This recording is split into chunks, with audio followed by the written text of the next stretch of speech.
Hey coaches, and welcome to my channel where I discuss the perfect play football system. The perfect play football system is an offensive, spread offensive system that always will have your offense in the best play versus the defensive look that you're getting at the time. Please give me a thumbs up if you like the information that you're seeing. Please ring that bell for those notifications. Make comments down below, and I appreciate you watching the video. Today's topic is how to predict the backside of a run, how to predict the defensive play, defensive assignments, how defenses will react on the backside of runs. We're not going to talk about the tags, the perimeter game today. Today will be just the talking about what happens inside the box. Here's my contact information. Please feel free to follow me on Twitter. Read my blog, as well as, of course, the YouTube channel, and email me at perfectplayfootball@gmail.com. Let's talk about, we're going to run zone left in this example. We're going to have trips to the field. So here we have our trips formation. This will be to the field. X will be by himself into the boundary. We're going to block zone left. We're not going to get into the detail of all the techniques of everyone involved, but we're going to talk about what happens with the defensive alignment and reaction for their run rotation and their run fits on the backside. So this is zone left. Here we have the blocking assignments drawn up for zone left. Once again, we're not going to get into the detail of the steps and the double team and the body posture and things like that of what we're doing.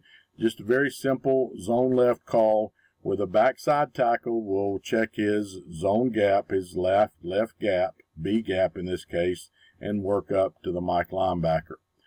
By defensive alignment, we see that the shade is responsible for A gap. Could be a one technique, shade, whatever you want to call it. He's a A gap player. The Mike is aligned in B gap. He is a B gap defender. The 5 technique is aligned in a C gap. He is a C gap defender.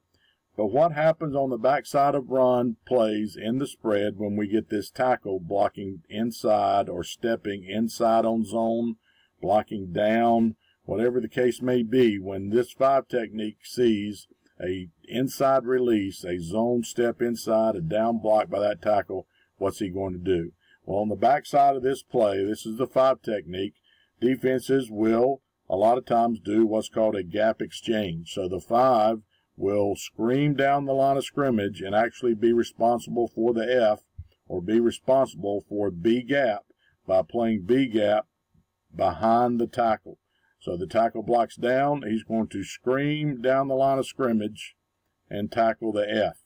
Now the F could be aligned in pistol like the example here. He could be aligned over here in flatback formation. It doesn't really matter whether he's there, or a variation of the two. A lot of people will do variations, and it really doesn't matter where he ends up. The play is the play, and the reaction is going to be the same. So the 5 technique is going to scream down the line of scrimmage and play B gap. The Mike will then, what we call scrape, and play C gap. So we have a gap exchange between the 5 technique and the Mike linebacker. 5, once again, down the line of scrimmage, flat, screaming down the line of scrimmage for the F.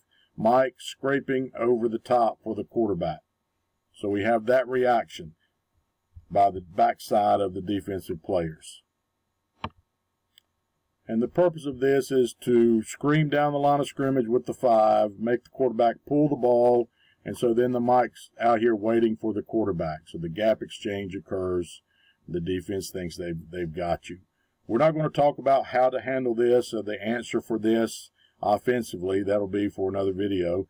But what we see happening here is how the quarterback, the purpose of this video, is how the quarterback can determine pre-snap what's going to happen.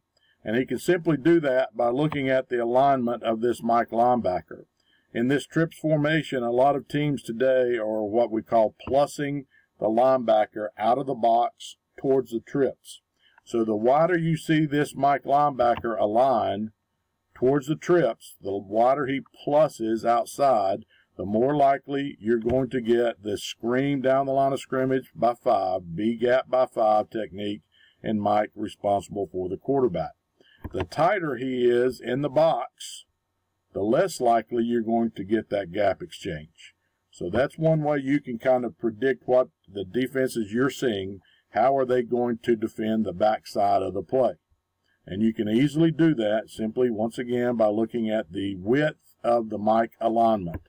Tighter he is to his B-gap, he's going to be a B-gap defender.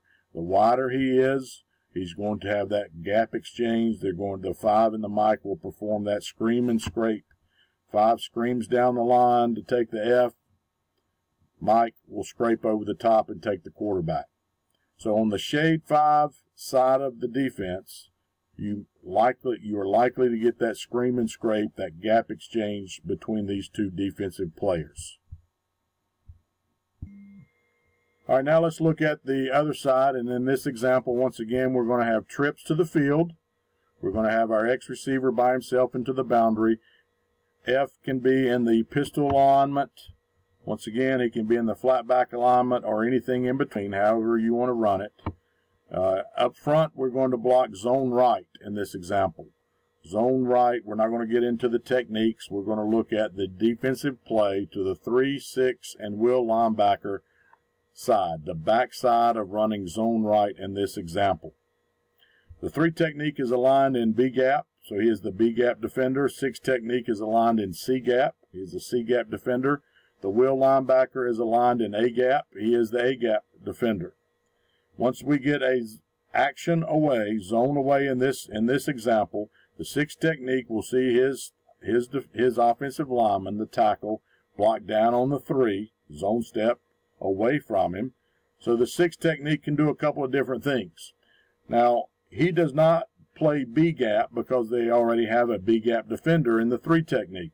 So the 6 technique can do a couple of things. He can do what's called a hold and fold, which is kind of shuffle, hold, make the quarterback hand the ball off, and then he can spill over the top and get involved in the run game. He can do what's called a mesh charge, which means he basically runs right at the mesh that's going to occur between the F and the quarterback. All right, so those are the 2 main things that he can do that give us problems. Once again, hold, make the quarterback hand off, fold inside and make a tackle, or mesh charge, come directly at the quarterback. He is responsible for the quarterback. The will linebacker is an A-gap defender, and he must run fit inside an A-gap. You will not see the scream of 6 down the line of scrimmage for the F because the 3 technique is already in A-gap. You will not see the scrape over the top by the will linebacker. Will linebacker is in A-gap. He's an A-gap defender. So you're not going to see the scream and scrape, the gap exchange on the 3-6 side like you do on the shade 5 Mike side of the defense. And that's very important to understand. That way you can predict who's going to be responsible for the quarterback. In this example, it'll be the 6 technique. All right, if we go back to the previous example, zone left, the 5 scream down the line of scrimmage. He's the running back, B-gap defender. Mike scraped over the top and played the quarterback. He was the quarterback player. So those are 2 very different ways defenses play the backside of that run game in that example. So in summary, you're going to look at the alignment of the width of the alignment of the Mike. The wider he gets in this, the more likely he's going to be responsible on the backside. The tighter the linebacker is to his gap, the more likely he's going to stay in. The 3 and the 6 side, will linebackers all the way in A-gap, there will not be that gap exchange. In here, there's a possibility to have the gap exchange, and the wider that Mike lines up, the more likely that that's definitely going to happen. So those are the simple way of a quarterback or as a coach looking at it, if they're going to do the gap exchange, scream and scrape, or if they will not. So let's look at a couple of video examples that we have here.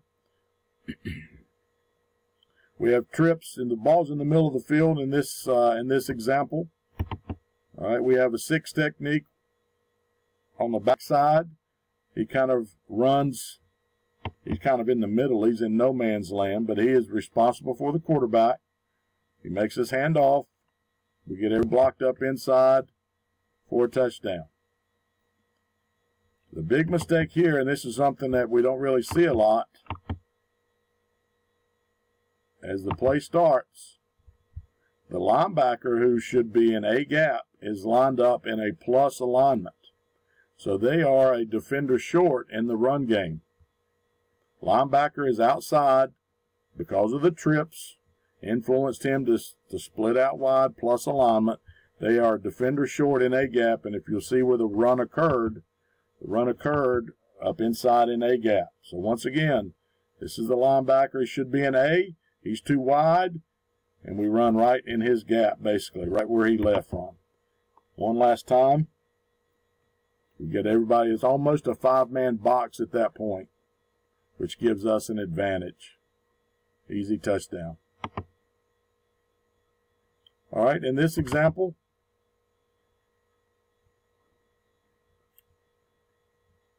we have the shade 5 in this case, 5 technique. All right, don't worry about what happens with the tag on the backside of the play. We're not really concerned about that. But we should see him screaming down the line of scrimmage. Because he does that, it allows our quarterback to throw the football, pull it, and throw it out. Once again, don't get concerned with the tag. That's irrelevant. But because of the 5 technique doing what he's supposed to do, it gives our quarterback the opportunity to pull it, to throw it. Now, you can also see that linebacker to his side. That linebacker to his side will line up right here. He's a little bit wide, but he's still kind of almost stacked on the 5 technique. That tells, once again, the quarterback, pre-snap, that you're going to get that scream and scrape or the gap exchange between these 2 defenders. You see him kind of hopping outside for the quarterback play. All right, that concludes our videos and our discussion about how to predict the defensive play on the backside of runs, which is a big, important part of what we do in the Perfect Play Football system. Please contact me. Once again, give me a comment, thumbs up, bang that bell, get those notifications. I appreciate you watching the videos. Let me know if you like them. Contact me and I can help you put in this Perfect Play Football system. It's a good way to always have your offense in the advantageous situation. Gives you numbers at all times. Gives you puts the defense in a bind formation-wise, so that you can have a good plan of attack and give your players the best chance to be successful. And after all, that's what we always want to try to do as football coaches, is give our kids a chance to be successful. Once again, thank you, and have fun and score points.